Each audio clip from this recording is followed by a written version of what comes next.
మనకు ఆంధ్ర రాష్ట్రం ఏర్పడి 10 సంవత్సరాలు అయిపోయింది. ఆంధ్ర రాష్ట్రం ఏర్పడి 10 సంవత్సరాలు అయిపోయింది. ఈ 10 సంవత్సరాలలో ఆంధ్ర రాష్ట్ర ప్రజల హక్కుల్లో ఏ ఒక్కటి కూడా అటు కేంద్ర ప్రభుత్వం కానీ ఇటు రాష్ట్ర ప్రభుత్వాలు కానీ ఆంధ్ర రాష్ట్ర ప్రజలకు ఒక్క హామీ కూడా నెరవేర్చుకోలేకపోయారు. ఇందులో అతి ముఖ్యమైన హామీ ప్రత్యేక హోదా. ఆ రోజుల్లోనే ఆంధ్ర రాష్ట్రానికి ఇచ్చిన హామీలన్నీ లెక్క వేస్తే 5 లక్షల కోట్లు విలువ చేసేవి. ఈరోజు మనకి ఏ ఒక్కటి నెరవేరలేదు కాబట్టి 5 లక్షల కోట్లు కాస్త కనీసం 12 లక్షల కోట్లు కానీ నుంచి 15 లక్షల కోట్ల వరకు విలువ ఉంటుంది. మరి అంత విలువ 15 లక్షల కోట్ల రూపాయలంటే సామాన్యమైన అమౌంట్ కాదు. మరి 15 లక్షల కోట్ల రూపాయలు విలువ చేసే ఆంధ్ర రాష్ట్ర ప్రజలకు ఇచ్చిన హామీలు ఈ ప్రభుత్వాలు తుంగలో తొక్కుతుంటే మరి ఏ మాత్రమైనా ఆంధ్ర రాష్ట్ర ప్రజలు కనీసం పోరాడాలి, కొట్లాడాలి, సాధించాలి అనైనా ఈరోజు కనీసం ఆ మినిమం మోటివేషన్ కూడా లేదు అంటే అసలు అధికారపక్షమైన పాలకపక్షమైన ఈ అంశాలను ఎంతగా నీరుగార్చారో మనం అర్థం చేసుకోవాలి. ఈరోజు ఎక్కడైనా రాష్ట్రంలో ప్రత్యేక హోదా అన్న ఊసైనా ఉందా? మనం మాట్లాడుతున్నాం, కాంగ్రెస్ పార్టీ మాట్లాడుతుంది. మనం తప్పితే ప్రత్యేక హోదా ఈ 10 సంవత్సరాలలో అసలు ప్రత్యేక హోదా అన్న మాటైనా అటు పాలక పక్షానికి కానీ అటు ప్రతిపక్షానికి కానీ కనీసం ఊసైనా ఉందా? ప్రజల మధ్యలో కూడా అసలు ఈ పార్టీలు నాయకత్వంలో ఉన్న ఈ ఎమ్మెల్యేలు, ఈ ఎంపీలు, ప్రతిపక్షం కానివ్వండి పాలకపక్షం కానివ్వండి, ఈ ఎంపీలు, ఈ ఎమ్మెల్యేలు, ఈ నాయకులు అసలు మన హామీల గురించే మాట్లాడడం లేదు. కాబట్టి అసలు ప్రత్యేక హోదా కానీ మన హామీలలో ఏ ఒక్కటైనా కానీ అసలు ఊసే లేకుండా పోయింది. ఇది ఏం కర్మ అని అడుగుతున్నాం. ఆంధ్ర రాష్ట్రం ఏర్పడి 10 సంవత్సరాలు అయిపోయింది. 10 సంవత్సరాలలో ఏ ఒక్క హామీ కూడా మనకింకా అందుబాటులోకి రాలేదు. ఒక్క మాట కూడా నిలబెట్టుకోలేదు కేంద్ర రాష్ట్ర ప్రభుత్వాలు. అయినా కూడా అసలు చలనం లేకుండా ఈ నాయకులు అలాగే ఉన్నారు, ప్రజలను కూడా అలాగే తయారు చేస్తున్నారు. పాలకపక్షం ప్రతిపక్షం 2 పార్టీలు బీజేపీకి బానిసలయ్యాయి. వాళ్ళు బానిసలు కావడమే కాకుండా ఈరోజు ఆంధ్ర రాష్ట్ర ప్రజలందరినీ బీజేపీ పార్టీకి బానిసలు చేయాలని చూస్తున్నారు. వాస్తవం కాదా? మన రాష్ట్రంలో ఆంధ్ర రాష్ట్ర ప్రజలు ఒక్క సీటులోనైనా బీజేపీ పార్టీ ఎంపీని కానీ బీజేపీ పార్టీ ఎమ్మెల్యేని కానీ గెలిపించారా? ఆంధ్ర రాష్ట్రంలో ఒక్క బీజేపీ ఎంపీ లేడు, ఒక్క బీజేపీ ఎమ్మెల్యే లేడు. అయినా కూడా ఆంధ్ర రాష్ట్రంలో రాజ్యం ఏలుతున్నది బీజేపీ పార్టీ. కారణం మొదటి 5 సంవత్సరాలు చంద్రబాబు గారు ముఖ్యమంత్రిగా ఉన్నారు. ఆ 5 సంవత్సరాలలో చంద్రబాబు గారు బీజేపీకి బానిసగా పనిచేశారు. ఇప్పుడు 5 సంవత్సరాలు జగన్మోహన్ రెడ్డి గారు ముఖ్యమంత్రిగా ఉన్నారు. జగన్మోహన్ రెడ్డి గారు ఈ 5 సంవత్సరాలు అదే బీజేపీ పార్టీకి మళ్ళీ బానిసయ్యారు. ఎంత ఆశ్చర్యం! ఒక్క సీటు గెలవలేదు బీజేపీ పార్టీ మన రాష్ట్రంలో. ఒక్క ఎమ్మెల్యే గెలవలేదు, ఒక్క ఎంపీ గెలవలేదు. అయినా రాష్ట్రంలో అధికారంలో ఉన్నది ఏ పార్టీ రా అని చూస్తే ఈ 10 ఏళ్ళు ఏ పార్టీ అధికారంలో ఉంది? బీజేపీ పార్టీ అధికారంలో. చంద్రబాబు గారు అధికారంలో ఉన్నా బీజేపీ పార్టీ అధికారంలో ఉన్నట్టే. జగన్మోహన్ రెడ్డి గారి అధికారంలో ఉన్నా బీజేపీ పార్టీ అధికారంలో ఉన్నట్టే. ఇది కాదా వాస్తవం? ఇది కాదా జరుగుతున్నది? ప్రత్యేక హోదా అన్న అంశం మన రాష్ట్రానికి, మన బిడ్డలకి, మన భవిష్యత్తుకి ఎంతో విలువైంది, ఎంతో అవసరమైంది. ఎందుకంటే ప్రత్యేక హోదా వస్తే పరిశ్రమలన్నీ ఉరుక్కుంటూ వస్తాయి. పరిశ్రమలు ఉరుక్కుంటూ వస్తే మన బిడ్డలకు ఉద్యోగాలు వస్తాయి. పక్క రాష్ట్రాలలో ప్రత్యేక హోదా ఇస్తే ఒక రాష్ట్రంలో 2000 పరిశ్రమలు వస్తే ఇంకో రాష్ట్రంలో 10,000 పరిశ్రమలు వచ్చాయి. ఈ 10 ఏళ్లలో మన రాష్ట్రంలో కనీసం పట్టుమని 10 కొత్త పరిశ్రమలు కూడా రాలేదు. దాంతో ఉద్యోగాలు లేక మన బిడ్డలు వలసలు పోతున్నారు. ఆఖరికి ఇదే కొనసాగితే ఆంధ్ర రాష్ట్రంలో 2,000 రూపాయలకు జీతాలకు చిన్న చిన్న ఉద్యోగాలు చేసుకుంటూ బతకాల్సిన పరిస్థితి. అసలు అంతే లేకుండా ఉంటుంది. ప్రత్యేక హోదా వస్తే కేంద్రానికి మళ్ళీ మనం రాష్ట్రం తిరిగిచ్చే డబ్బులు మేము ఇవ్వలేము అన్నా కేంద్రం ఒప్పుకుంటుంది, లేదు తర్వాత ఇస్తామన్నా ఒప్పుకుంటుంది, లేదు వడ్డీ లేకుండా ఇస్తామన్నా ఒప్పుకుంటుంది. అసలు ప్రత్యేక హోదా మన రాష్ట్రానికి సంజీవిని లాంటిది. ప్రత్యేక హోదా లేనిదే మన రాష్ట్రం ముందడుగు వేయలేదు. ప్రత్యేక హోదా లేనిదే మన రాష్ట్రం బాగుపడదు. మనకు కొత్త రాజధాని ఎంత అవసరమో అందరికీ తెలుసు. మనకి ఈ రోజుటి వరకు 10 సంవత్సరాలు అయినా కూడా మనకు రాజధానియే లేదు. పెద్ద గొప్పగా మాకు హైదరాబాద్ అవసరం లేదు అని ఎప్పుడో తిరిగి ఇచ్చేశారు. 10 సంవత్సరాలు కంబైన్డ్ క్యాపిటల్గా ఉన్నా కూడా ఈ నాయకులు. పోనీ ఇక్కడ రాజధాని ఉందా అంటే ఉందా? ఇక్కడ రాజధాని ఉందా? ఇక్కడ రాజధాని? చంద్రబాబు గారేమో అమరావతి అంటారు. అమరావతి గురించి సింగపూర్ను చేస్తానని చెప్పి 3D గ్రాఫిక్స్ చూపిస్తారు. జగనన్న గారేమో లేదు మాకు ఒకటి సరిపోదు 3 రాజధానీలు కావాలి అంటారు. పోనీ 3 కనీసం స్వామి ఒకటైనా కట్టావా అంటే ఒకటైనా ఉందా మనకు? ఒక రాజధాని అయినా ఉందా మనకు? అసలు రాజధానియే లేకుండా పోయింది.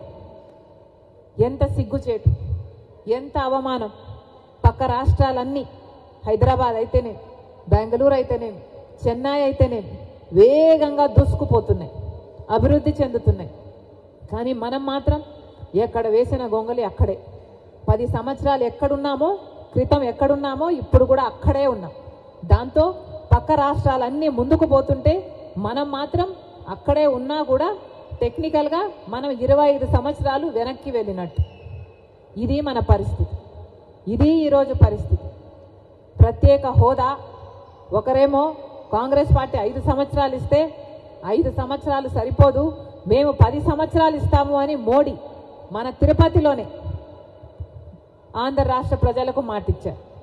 10 సంవత్సరాలు ఇస్తాను, మీ బాధ నాకు అర్థమవుతుంది, మీ ఆవేదన నాకు అర్థమవుతుంది, నేను ఆంధ్రప్రదేశ్ రూపురేఖలనే మారుస్తాను, ఢిల్లీ నగరాన్ని తలతన్నే రాజధాని కడతాను, పెద్ద పెద్ద మాటలు చెప్పారు. తీరా ఎలక్షన్లు అయిపోయాక ఏమైందిరా అంటే ఒక్కటి కూడా నిలబెట్టుకోలేదు మోడీ గారు. చంద్రబాబు గారేమో మాకు సర్దుకోవడానికే సరిపోతుంది, మాకు 5-10 ఏళ్ళు, మాకు 15 ఏళ్ళు కావాలి అన్నాడు ప్రత్యేక హోదా. మళ్ళీ ఏమైంది? అందుకోసమే పొత్తు పెట్టుకుంటున్నానని చెప్పాడు. తీరా చూస్తే చంద్రబాబు గారు క్యాబినెట్ మినిస్ట్రీలు కూడా తీసుకున్నారు, బీజేపీతో డ్యూయెట్లు వాడుకున్నారు, 5 సంవత్సరాలు శుభ్రంగా ఉన్నారు. ఆ రోజుల్లో ఎవరైనా ప్రత్యేక హోదా గురించి మాట్లాడినా కూడా చంద్రబాబు గారు వాళ్ళ మీద కేసులు పెట్టాడు, జైల్లో పెట్టాడు. ఆ రోజుల్లో జగన్మోహన్ రెడ్డి గారు ప్రతిపక్ష పార్టీ నాయకుడు. ప్రతిపక్ష నాయకుడిగా జగన్మోహన్ రెడ్డి గారు నిరాహార దీక్షలు చేశారు. మూకుమ్మడి రాజీనామాలు చేద్దాము అన్నారు. మూకుమ్మడి రాజీనామాలు చేస్తే మనకు ప్రత్యేక హోదా ఎందుకు రాదో చూద్దాము అన్నారు. తీరా చూస్తే జగనన్న ముఖ్యమంత్రి అయ్యాక ఎంతమంది రాజీనామాలు చేశారు? మూకుమ్మడి రాజీనామాలు చేశారా? ఒక్కరైనా రాజీనామాలు చేశారా? ఒక్క నిజమైన పోరాటమైనా చేశారా? ఒక్కటి కూడా చేయలేదు. ఒక్క రోజు కూడా ప్రత్యేక హోదా ఊసే లేకుండా చేశారు. ఆఖరికి 10 ఏళ్ల తర్వాత చరిత్ర, 10 ఏళ్ల తర్వాత మనం ఎక్కడున్నాం రా అని చూసుకుంటే 10 ఏళ్ళైంది మనకు ప్రత్యేక హోదా లేదు, రాజధాని లేదు, పోలవరం లేదు, విశాఖ రైల్వే జోన్ లేదు, కడపలో స్టీల్ ఫ్యాక్టరీ లేదు, దుగ్గరాజపట్నంలో పోర్టు లేదు, Visakhapatnam to Chennai industrial corridor లేదు, ఉత్తరాంధ్రకు రాయలసీమకు స్పెషల్ ఎకనామిక్ ప్యాకేజీ అన్నారు, అది లేదు. రీఆర్గనైజేషన్ యాక్ట్లో పెట్టిన ఒక్కటి కూడా మనకు నెరవేర్చలేదు.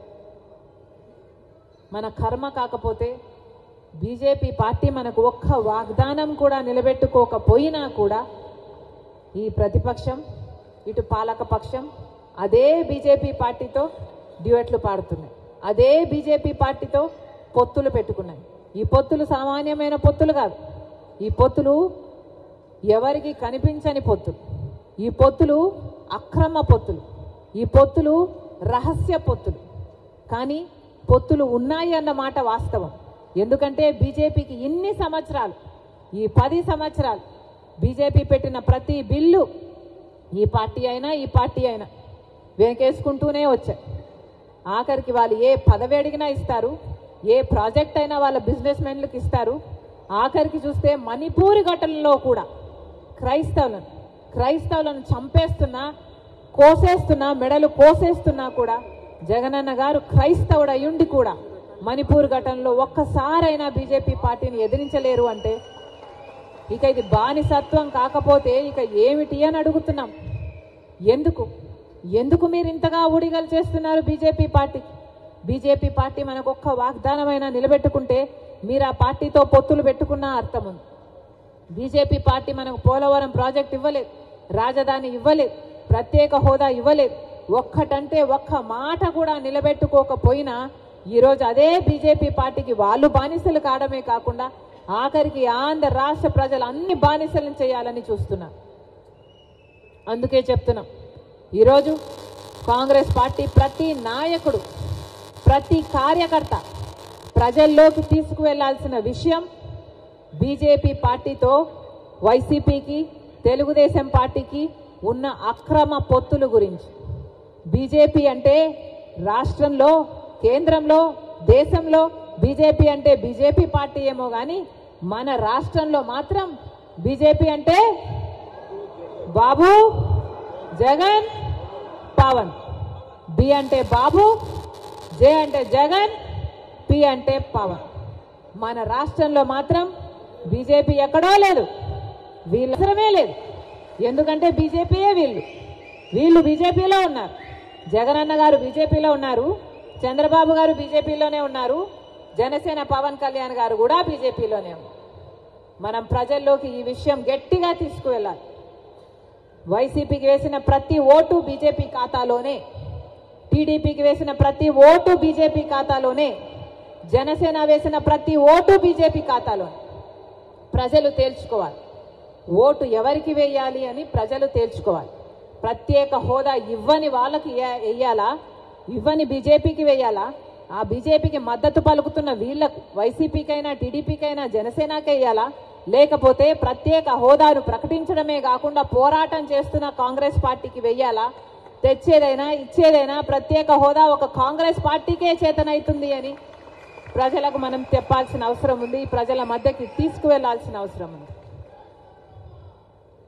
ఎంత దురదృష్టం, 10 ఏళ్ల తర్వాత చూసుకుంటే అసలు ఊసే లేకుండా పోయింది, అసలు ఆ మాటే లేకుండా పోయింది. ప్రత్యేక హోదా అంటే అదేంట్రా అన్నట్టు చూస్తున్నారు చిన్నపిల్లలు. అంటే ప్రత్యేక హోదా అంటే ఇది, ప్రత్యేక హోదా వస్తే మనకు 15 లక్షల కోట్ల రూపాయలు విలువ చేస్తే లాభం వస్తుంది మన రాష్ట్రానికి అని ఎంతమందికి తెలుసు? మన రాష్ట్రంలో అసలు ఊసే లేకుండా పోయింది.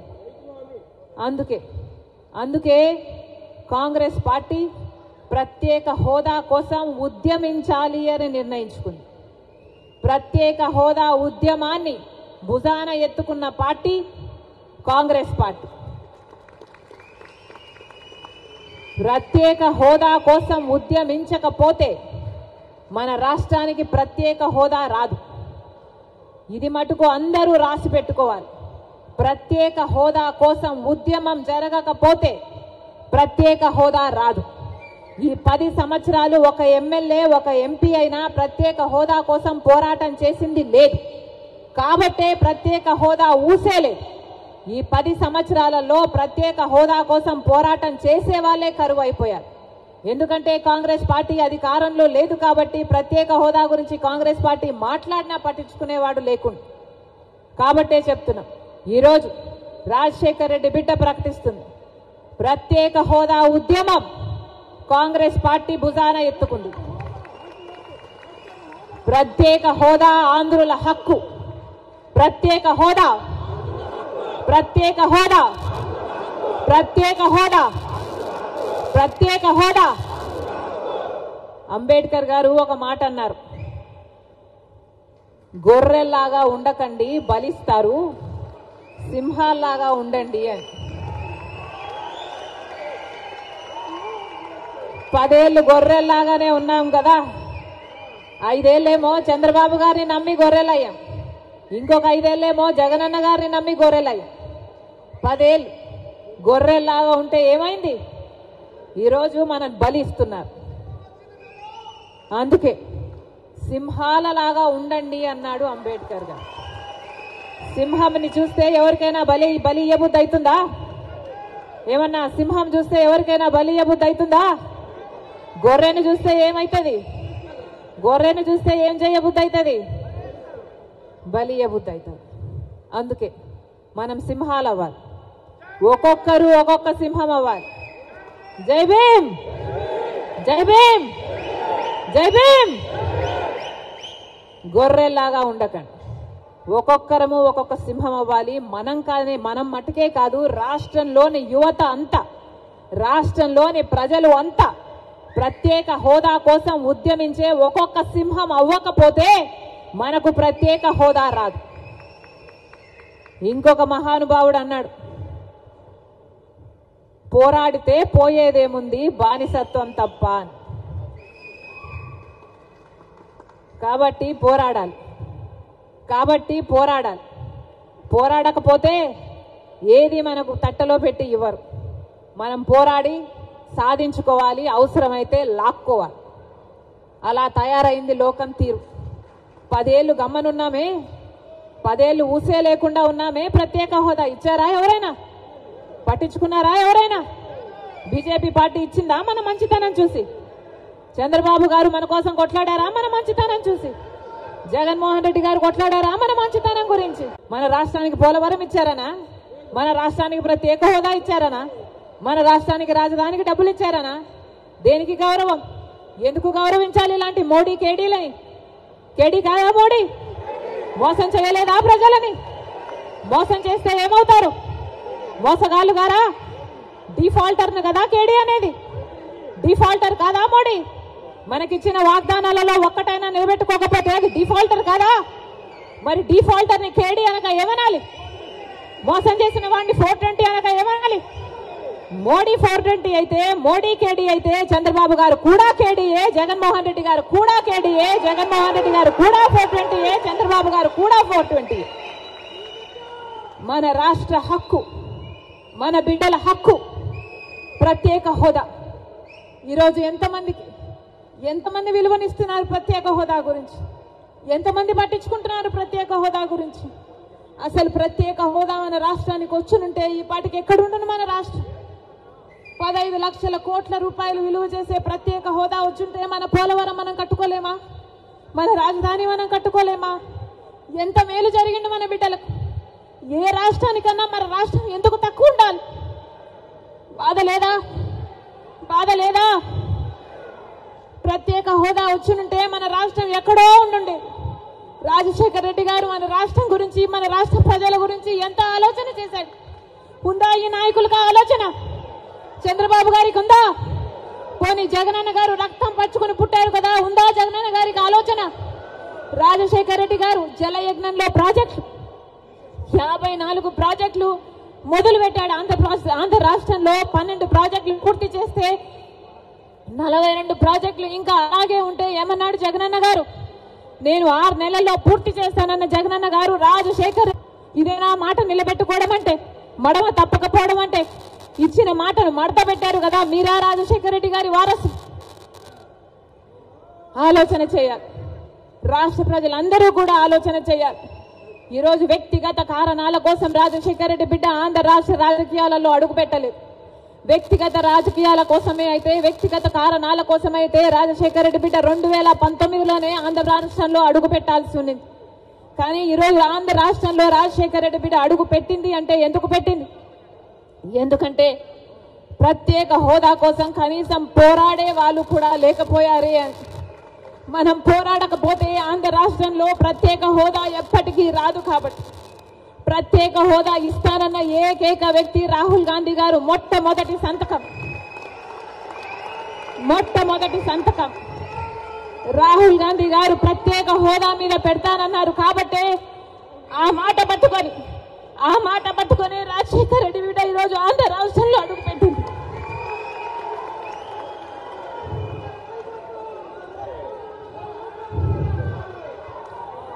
ప్రత్యేక హోదా లేకపోతే ఆంధ్ర రాష్ట్రానికి భవిష్యత్తే లేదు. ప్రత్యేక హోదా లేకపోతే ఆంధ్ర రాష్ట్రం అభివృద్ధి చెందదు అని 10 సంవత్సరాలుగా చూసామా లేదా? మరి ప్రత్యేక హోదా మనకు లేకపోతే, ఆంధ్ర రాష్ట్రం జరగకపోతే మన బిడ్డలు ఎలా బతకాలి? ఆంధ్ర రాష్ట్రం